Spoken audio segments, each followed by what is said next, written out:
Suriye'de Esed rejiminin İranlı milislerle birlikte Suriye Türkmen köylerine yönelik saldırılar devam ediyor. O köylerden birisi de Hama'nın güneyinde yer alan Tulluf Türkmen köyü. Savaş öncesi bu köyde çoğunluğu Türkmenlerden oluşan 8.000 Suriyeli Türkmen yaşıyordu.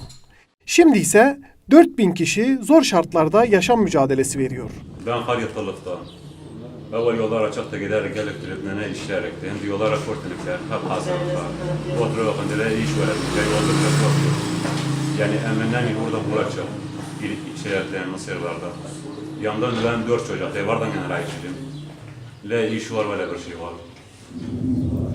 Suriye halk direnişinin başlamasıyla birlikte Tulluf Türkmen köyünden birçok asker ve general rejim ordusundan ayrılarak Suriye halk direnişine katıldı. Biz Türkmen takriben biz 8000 nesemi koyun yarısı kaçtı bu kasıftan öneyden vurmadan.